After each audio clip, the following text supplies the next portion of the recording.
Alright, so I am recording this again because for some reason my audio just failed. So hopefully there's no interruptions and audio not failing me. So anyways, so welcome back. Today we have our PFA quarterfinals or for season 8 as we're up against Wenwuk. So we're battling this guy back to back because of records and whatnot. So he was the parent 8th seed or the 4th seed in terms of playoffs divisions, and we were the first seed and the first in our conference as well. So we were gonna. It was like pretty determined that we were gonna battle again. So yeah.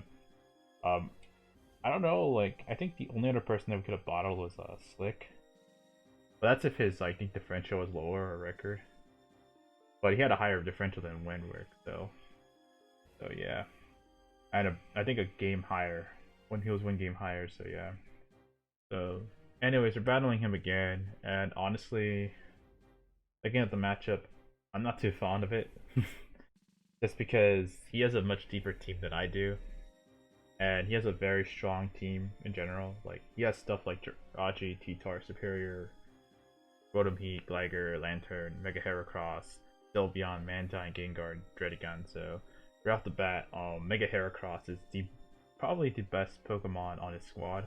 He's brought it on every other team, but I think the Pokemon that's gonna give us the most problems is Jirachi. So in the last game, or spoilers if you haven't watched the last game, um, Jirachi almost swept us. Like I think a well-timed haze prevented him from getting set up, and as well as he didn't have any recovery options outside of leftovers, so that helped us out immensely. So I think like being able to have waves against Jirachi is probably gonna be the best option here. So I did change some stuff because of course it's gonna be a rematch. So the first thing we did change, aside like the 5 mons, or we kept 5 mons here. I think only Mio was like the new one. Um, so let's start off with the team.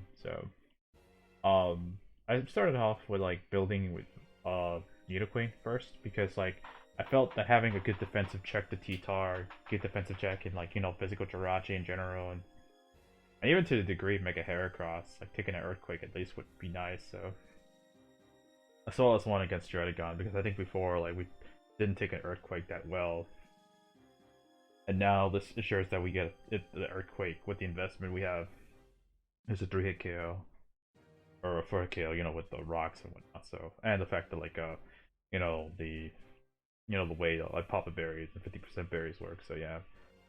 So pretty much a standard defensive I Papa Berry mute Nidoqueen. So the only thing that I'll say is that it's not Life Orb as I wanted to bring, but I mean this is the closest thing as I wanted to a defensive response to T-Tar because T-Tar could be pretty annoying. Just Bantar in general, it hits super hard, and Gwen has brought it a couple times, and I think he might bring it again. So that's why we're bringing sort of a defensive Nidoqueen. I do have Toxic, just to toxic the possible Jirachi, not Jirachi, but the Rotom. Jirachi, I just have Earth Power in general, so same with T-Tar. I almost wanted to put Earthquake there, just to hit the, the more defensive side, but then last minute I was like, eh. It was like, it was kind of a 50-50 because like I kind of did not want to get burned by Rotom. So yeah, so because chances are likely he might try to go for the burn against me, so against a Mew, so yeah. And I kind of don't want that, so even though that might be better, so but either way, Nidoqueen is just really bulky, just take on T-Tar and his physical threat, so not much to say. So next Pokemon we have is Zapdos, and the Zapdos has Discharge, Hit Fly, Toxic, and Roost, so pretty much double stab here. Now the reason why I brought Toxic is because, or double Toxic is mostly because I noticed that he might just bring in stuff like Lantern or Dredigon or possibly T-Tar, and I think I'd rather just get chip damage in general throughout the turns instead of just regular damage like Discharge, because I think that just wearing them down in general is just gonna help us out long term instead of just switching in Zapdos to go for a discharge or Hairfire Flying that will just do meager damage to T-Tar, whereas Toxic will just wear it down completely if it stays longer. So yeah, I don't have Defog because I think Defog helps him more than he helps me. So he might just bring Defog himself. He has a Mantine, a Gligar, so and a Rotom. Even Surf can Defog. So yeah, I do have possible double status with Discharge Paralysis and Toxic. Of course, Discharge is mainly for Jirachi and the Surf possibly. Just if I get to paralyze those guys, they're done. Also Gengar, because Gengar does not want to get paralyzed as well, so yeah. Lastly, we do have, I want to explain the investments here. So we have enough investments so that way 50% berry will activate from Heracross using, not Rock Polish, but Rock Blast, so that's pretty nice if you ask me. But that's only one use, so we gotta make that count. And also we have Hidden Power Flying just to be able to ensure that Heracross takes massive damage. I think from the, even without any investment, it does 100% for non-boosted Heracross. And of course with rocks or with some chip damage, he'll just die. Very likely he might be bulky himself, but getting chip damage like rock, sand, and toxic even, or any other damage in general, they'll ensure that Heracross will go down. So, and if he's very bulky, then he's not invested. So yeah. And the thing about Heracross is that it's gonna come down to the investment here, because obviously he wants to have a fighting move to hit Scizor, Milo, and me, and Mew. He wants to have knockoff.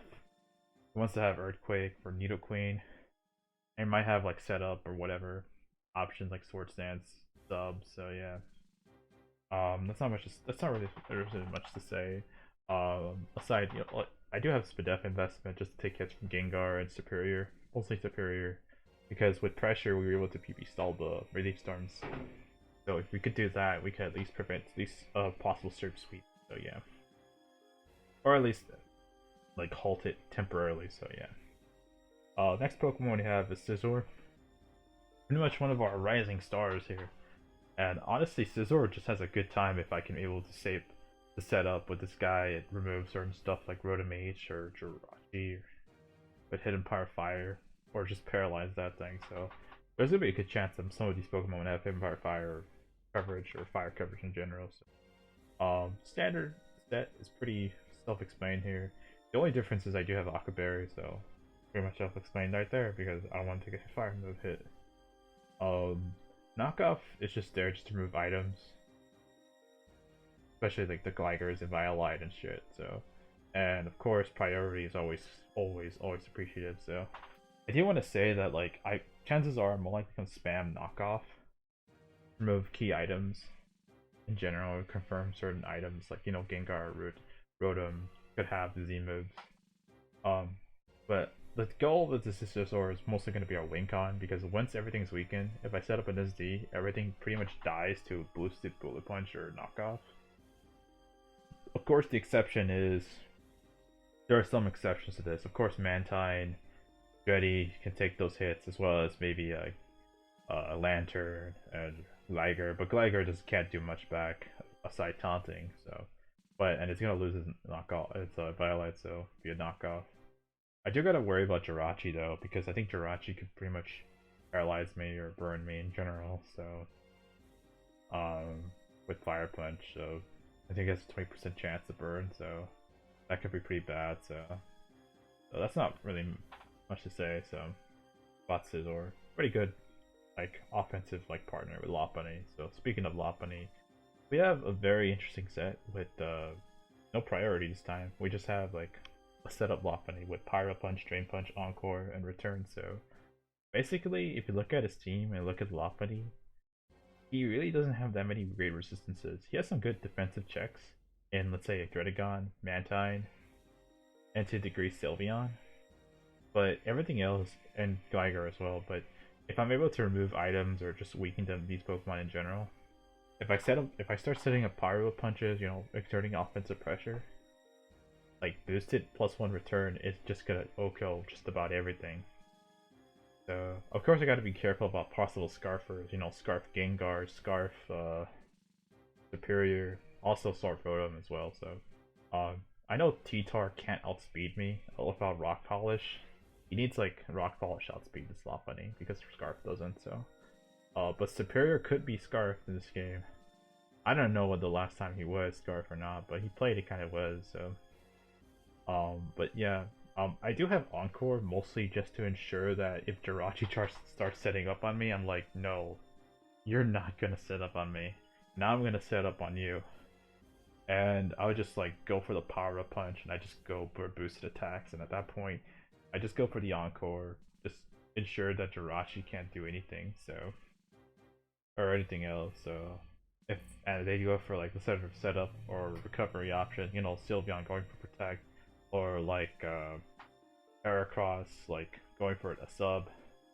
That would just encore it into that move, and yeah, I could force it out, which gets me free damage or free setup in general. So yeah, that's pretty much self-explained.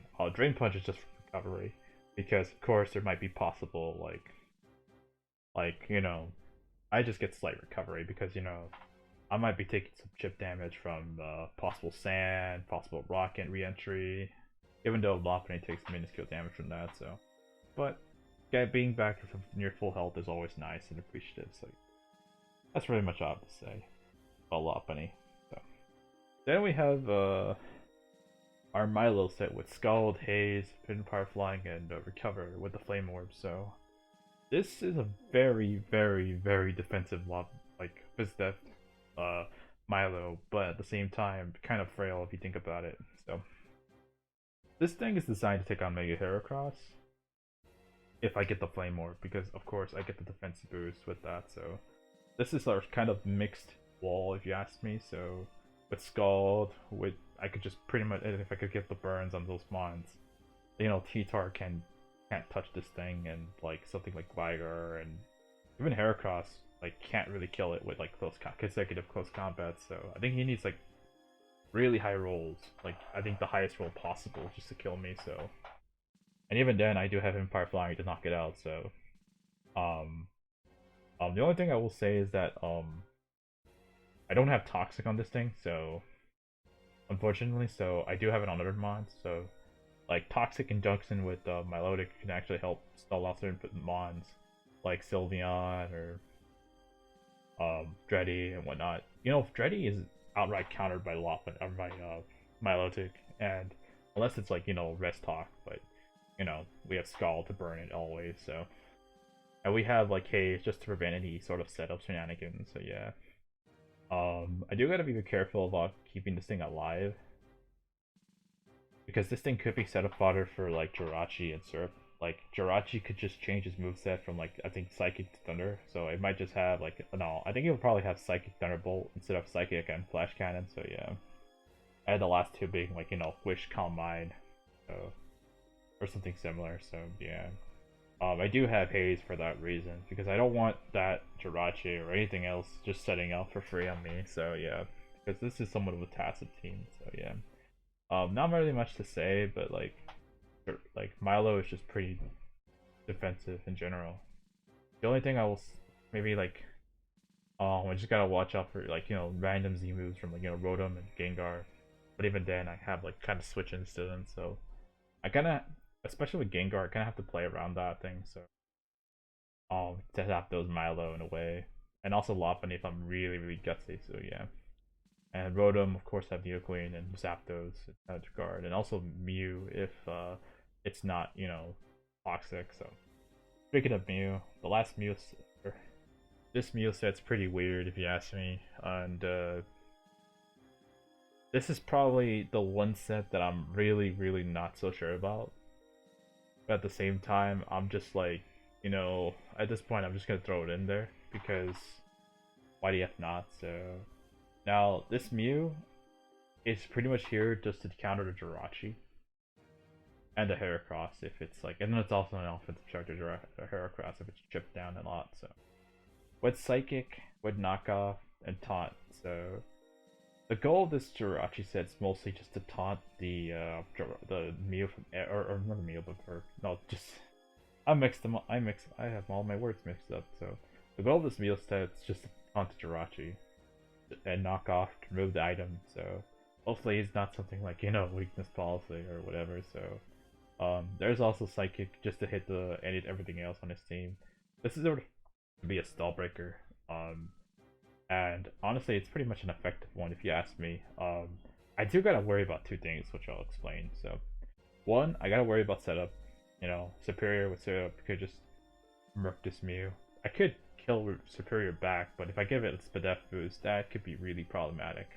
Another thing is I do have to worry about is a possible how to say, what was it? Who was the mon? Well, it's not Gengar. Well, because obviously I'm not gonna let Mew in a Gengar. So the moveset alone kind of helps me against it. So, of course, like Gengar can't really doesn't want to switch into Mew, but Psychic and knockoff right there. So, what was the thing else where? Oh yeah, T-Tar. It's that fact that I don't have this thing. T-Tar could just come in every time. So I'm pretty much forced to have to play 50-50 mind games if it has pursuit or not. Because if he does, then well, this Mew is gone. It's goner. So yeah. But overall, I do want this thing to be a good check to Jirachi and Heracross. Unlike last time where Aromatisse was able to get chipped down by Heracross, then get set up fodder by the Jirachi. So this is sort of like to be the opposite. So this thing sort of to be like more of an offensive stall breaker, if you will say it. So just a stall break, taunt, possible setup in general. I might lead with this day, so depends. I might lead with Zapdos or Mew because it's like really good utility against this guy.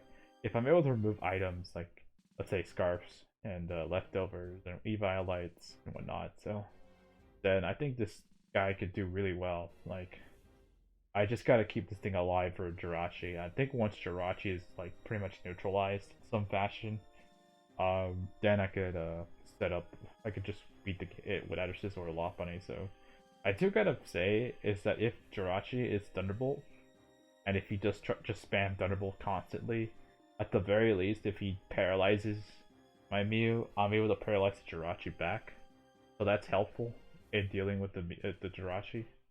So, I could always haze it, I could always, outspeed it with Scizor and whatnot, so yeah. So anyways, that's the team builder, so, I'm gonna have the video up shortly about the battle, so I think the following day, so, but guys, enjoy, and, enjoy the battle, so, peace.